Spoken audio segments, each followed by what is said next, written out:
Morning 5 on Wednesday, October 15th, 2014. I am Dave Biddle, and I'm joined by the People's Champ, Matt Baxendale. Bax, Urban Meyer had something interesting to say yesterday on the Big Ten teleconference. I want to hit on that first.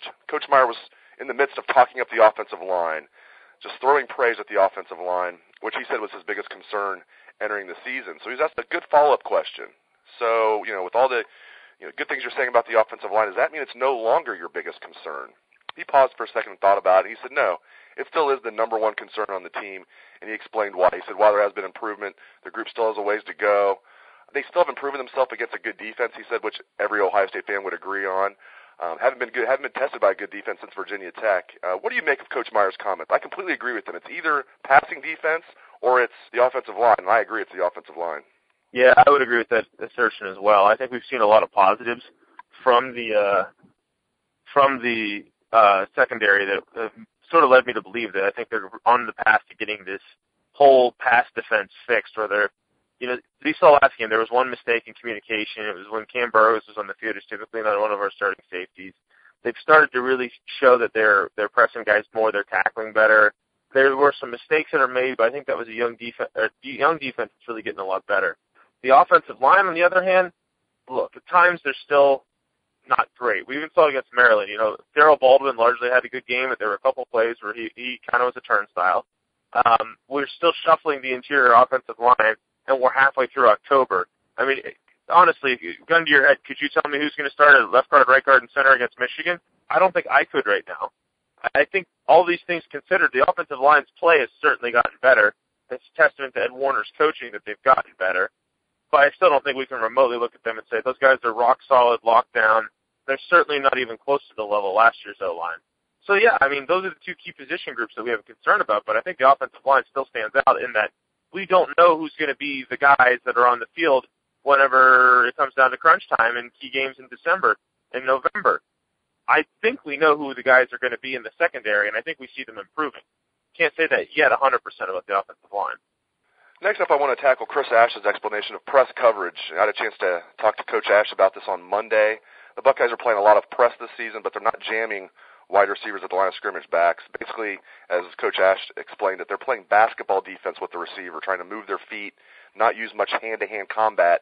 The rationale is they don't want to get beat deep, and they think that lunging at a receiver is a great way for that receiver to knock your hands out of the way and just run right past you. A lot of people on the front row message board were perplexed by this approach. They feel like if you're going to press, you should definitely jam as well. You even had some former football players chiming in. Of course, they played high school football, not at Ohio State, a little different, but still. I see what they're saying, because I think of press coverage, I think of jamming the wide receivers with your hands. What do you make of this, Bax? Well, I think there's been some instances where if we had jammed the guy at the line, we wouldn't have given up some big plays. What sticks in my mind is the third touchdown against Cincinnati, where there was the miscommunication where both the corner and the safety thought that they were taking the flat. Nobody took the guy deep, and so Duran Grant didn't jam the Cincinnati receiver at the line of scrimmage. If he had just jammed him, then it would have slowed him down enough that he wouldn't have been wide open on a slant pattern going downfield. I mean, that's kind of the very simple truth to it is that I understand where Coach Ash is coming from, and in theory I get it that you want to try to keep your guys with you or in front of you. But on the other hand, if you're going to be shifting into one of these situations where you're passing a receiver off, you don't just let him get a clean break off the ball and just let him go. I mean, I think you need to at least interrupt his route somewhat. We saw this a billion times watching football. When the quarterback is using timing, especially in these short patterns where the quarterback drops back 1, 2, 3 and the ball's out, you need to be able to get the receiver's timing with the quarterback to be messed up. You don't mess up timing if you just run with them. You're lining up directly opposite him, especially a guy like Duran Grant who's a senior, who's a bigger guy. I don't know why we don't do it more, and I understand some of the rationale behind it, but I do think it should be part of the defense, and that's one. I'm not going to complain too much because our pass defense is getting a heck of a lot better than it was last year. You don't have too many guys that are running wide open every single game anymore. And I actually think we can stop teams whenever we have to stop them, unlike last year. But there's still a long ways to go. And to me, I think jamming the receivers at the line of scrimmage should be part of that equation. I don't think we've seen enough of it personally. I agree with you. You can reroute a receiver without, lunging at him or doing something that's going to completely enable him to beat you deep. Whether you're a DB, I see our linebackers do this too. This isn't the same thing as press coverage, but a tight end or wide receiver will run right past one of the linebackers. All the linebackers do is throw an arm out there and reroute him. If you're within 5 yards of the line of scrimmage, you can do that, and I think They need to use their hands more in press coverage. I think the linebackers need to reroute receivers. And, again, you can do that without lunging. So I think as exactly. they need to evolve it. Go ahead. I'd say the other thing, Davis, is that if you remember, the one example for me that kind of sold me on this at a very young age was I remember watching the Patriots-Rams Super Bowl, what is it, like 12 years ago now? Every time Marshall Faulk came out of the backfield, at the time he was the best tailback, the best pass-catching, receiving tailback. He was Matt Forte times 1,000, essentially. Every time he came out of the backfield, a defensive end, a linebacker, safety, somebody chipped him. Somebody interfered with his route, and it messed up his effectiveness so much. And that's a situation where you do that with a receiver, and say it's 3rd and 6. Well, I mean, you have 5 yards to beat the guy up before you can't touch him anymore. Why wouldn't you? Make his life difficult. Play physical. That's something I think we need to have more of. It works, is the bottom line. Especially with this defensive line, you start, jamming wide receivers and rerouting them and throwing the timing off. That gives the defensive line more time to get to the quarterback. Now, in Chris Ash's defense, this defense, they started from scratch. Maybe he doesn't want to say this publicly. Maybe adding the actual jamming is something he's going to add later this season, next year, but he's starting from ground zero. Maybe he doesn't want to teach these guys to jam. Maybe eventually he will. So in his defense, I want to say that. But, I think as this defense evolves, we'll see some more of that. But one thing is for sure, this is definitely an improved defense this year, and I like what Chris Ash is doing.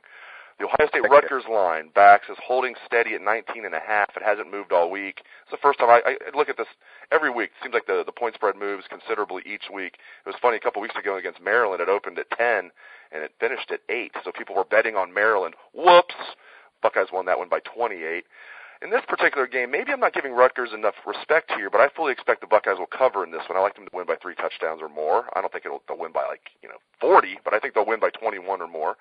Rutgers lost at home to Penn State. That's the one game I really watched Rutgers closely. So maybe I'm putting too much emphasis on that game, but Penn State is atrocious, and Rutgers lost to them. I just think Ohio State's going to win this game by 3 touchdowns. What do you make of this matchup, Bax? Yeah, Rutgers is 5-1, but I think that's a little misleading about the quality of their football team. And first of all, full credit to them. They've came into the Big Ten, and I was sitting there thinking, oh, God, we have to deal with Rutgers. But you know what? I watched the first Friday night of this season where they went out to Washington State and won in Seattle. That was a gutty effort. Then they beat Navy, maybe beat Navy with a little more comfort than we did because they were ahead the whole game, whereas we struggled even if it was our first game. Definitely. I watched the Michigan game. That's a good point.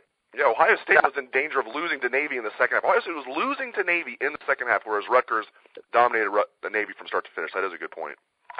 Yeah, and then, of course, they beat Michigan in a game where, well, Michigan probably should have had a better chance to score late on that ridiculous call that was an incomplete pass. I mean, I hate to be defending something that happened to them, and they certainly got their share of calls this week.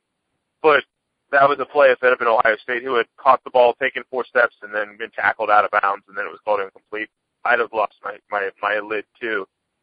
But you know what?